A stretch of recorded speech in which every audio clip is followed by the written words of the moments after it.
Hi there, here I am live for Friday's Q&A, and the question today I'm going to answer is, do I need planning permission for moving a wall and extending a house to the same size as next door? So we're going to delve into this question today, which came from one of my members of the Design Your Home Vision Facebook group. I'm Jane. I'm an architect. I'm the founding director of iArchitect, and I specialise in helping homeowners turn period property with potential into beautiful, comfortable homes that suit a modern lifestyle, retain character, and are eco-friendly.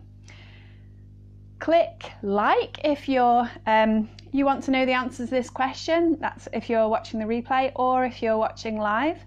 And if you're watching live and you'd like me to answer any comments, please comment below with any questions you might have. Again, if you're watching the replay, please also comment below with questions. I will come back and have a look through them. I'll reply to all the questions I can, and your question might be featured as next week's live Q&A question. So I'm going to split this question up into a couple of different pieces, because actually there are a couple of questions within this question. So the first question would be, do I need planning permission? So full stop, do I need planning permission?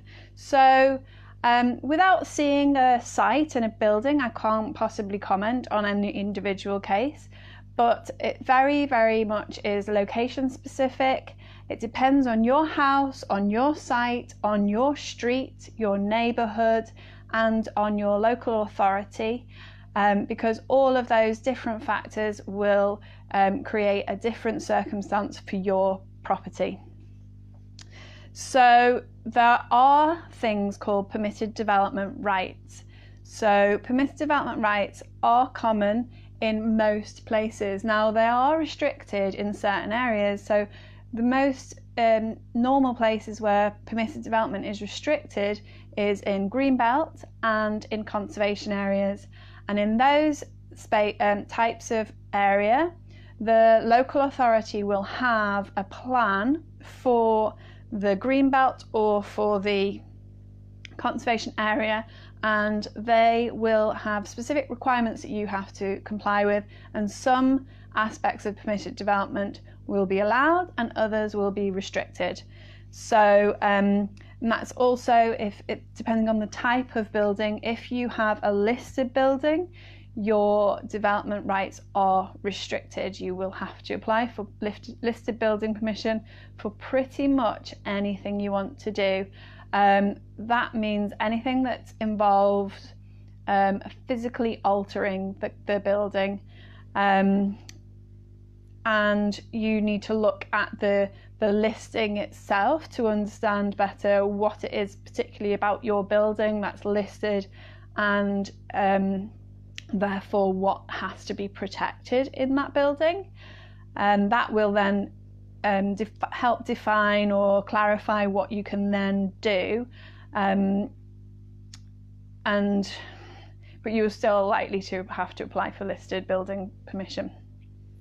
So when it comes to permitted development rights, there are some basic, fairly straightforward standards that are common across the board, and they are things like for a semi-detached house, you can extend to the rear by about 3.5 meters under permitted development. And currently the previous government extended permitted development rights so that you could extend a little bit more, so you can get a bigger extension to the rear than you could previously, but you do have to apply for permission to have your permitted development right extended, so it's not automatic. Again, you can extend to the side. There are things like dormers and roof lights. A lot of those things can fall under permitted development, but it's not always the case. So I would always recommend that you do a PD enquiry with your local authority and use sketches to explain what it is that you're hoping to do, and get their feedback on whether you are, specifically for your piece of land in your street with your house and in your local authority, whether you are going to be allowed to do that under permitted development or whether you're going to have to make an application, whether that's a conservation area application, a full householder's planning permission or a listed building permission. So you can get sketches, you can do them yourself, or I offer a service with a workshop, and as part of that process of the workshop you will have sketches that can be used to carry out that kind of initial feasibility sort of understanding investigation about what could be possible for your house. So please comment below or tick the like button if you would like to know more about permitted development. Comment below with your questions if you have any particular questions specifically about that. I'd love to hear what your questions are, and I'll help you if I can. So going on to the next portion of that full question. So the full question was, do I need planning permission for moving a wall and extending a house to the same size as next door? And so if you're moving a wall and extending, whether or not you need planning permission or if it comes under permitted development, you are very much likely to still need building control approval. So you might have permitted development right to do that work, so you don't have to get planning permission, but that does not mean that you don't have to have building control. Building control is a completely different thing, and there are a lot of people who get confused between this, so that's completely normal to get confused between building control and planning permission. They're two different things. Planning will let you know the size and the scale and the materials and the aesthetics and the form, the massing of that development, whether you can do it or not. And building control, they are mainly, it's about safety, and they will be controlling the energy performance of the building to make sure that it doesn't need too much energy to heat. They will look at things like ventilation, so that the indoor air quality is healthy enough for you to live in. It's not going to cause you any illnesses. Insulation levels and thermal bridging to avoid things like condensation and mold growth, which again are health hazards. Fire risk, ease of escape, again health and safety risks. Things like acoustics, and that's more to do with neighbours and that kind of thing, but it's an environmental health aspect. And lots of other things, structures, to make sure that it doesn't fall down. They'll want to see calculations to make sure that your building work is stable and secure and healthy. It's going to be healthy. So that's what building control is about. They're two completely separate things, and they're both checking for different things. And just because your project is within permitted development does not mean that you don't have to have building control. You very much are likely to still need building control, even if you can do the work within permitted development from the planning side. So if you'd like to know more about building control, please comment below, hit the like button and comment below with any questions that you might have about building control. That's whether you're watching the replay or if you are watching live. Then please let me know what your questions are relating to building control, and I'll do my best to answer them. Again, I may use your question as next week's live. So the third part of this question, do I need planning permission for moving a wall and extending a house to the same size as next door, is that element of to the same size as next door. So there's no precedent within planning. So just because somebody else has done something doesn't mean that you're going to automatically be allowed to do it.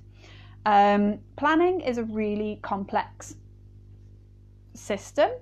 The way that planning works is that government sets standards and targets, and local authorities then interpret that.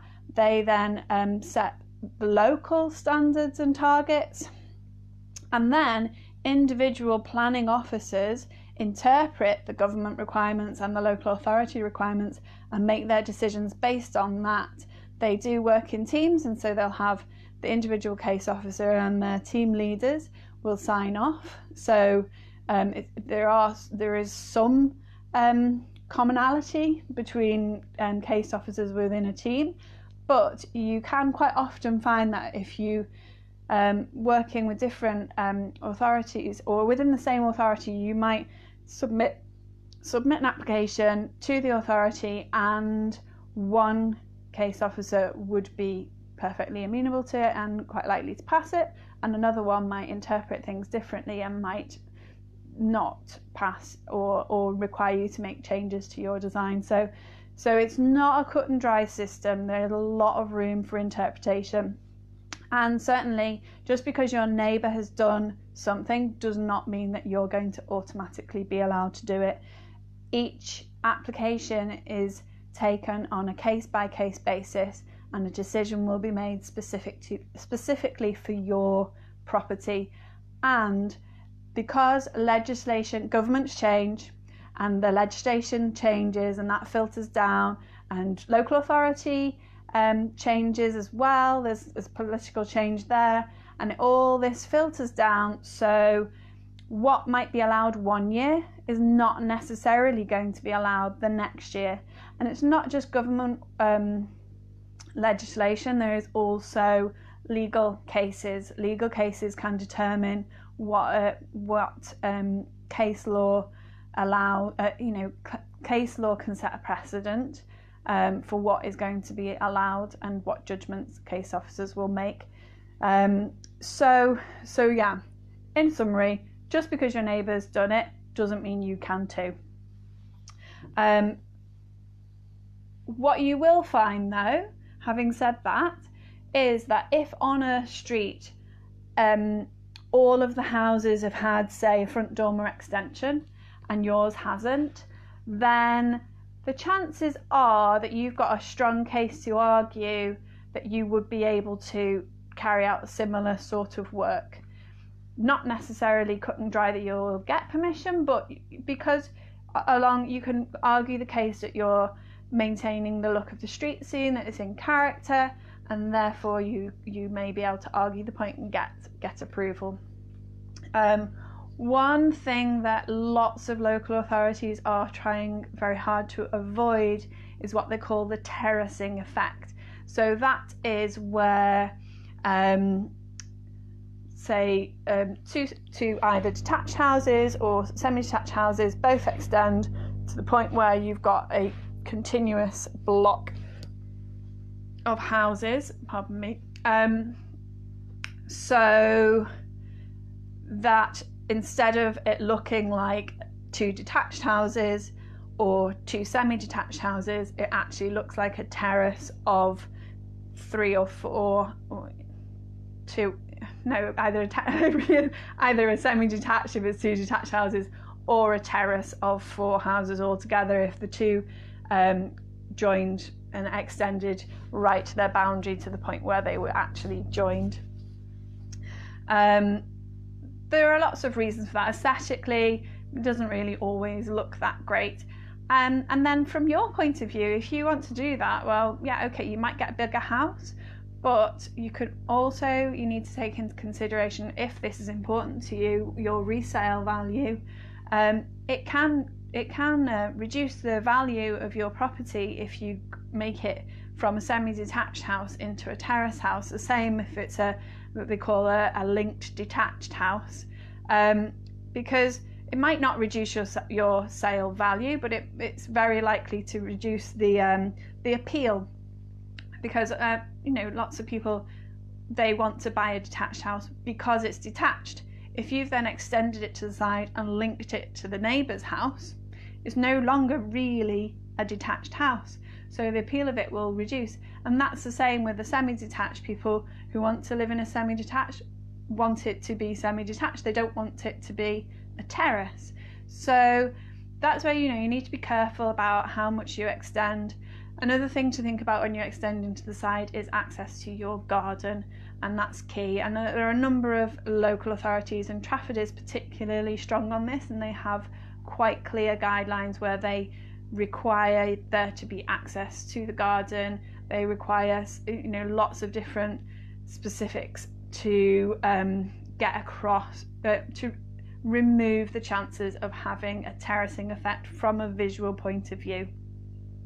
You can argue against some of these things. I have managed to argue against some of these conditions and get planning approval for what was not typically allowed in that local authority. It is possible to do with a good, clear, reasoned argument, but as a general rule of thumb, you want to avoid extending to the point where you're creating a terraced effect. So has this been helpful, these answers to this question? Have you got any more questions about planning or about building control? I'm going to come back to any comments below. So if you're watching the replay and you've got some questions, please put them into the comments below, and I will go back and have a look at them, and I will also take any questions to use in next week's Friday 1 p.m. live video. If you would like more help from myself and from other homeowners, then please join the Design Your Home Vision Facebook group, which is linked to the iArchitect business page, where you can get more help and advice. You can share your experiences, share what you're hoping to achieve, and get input from myself and from other homeowners who are within that group. So please do join us. And I hope you all have a lovely weekend. Bye for now.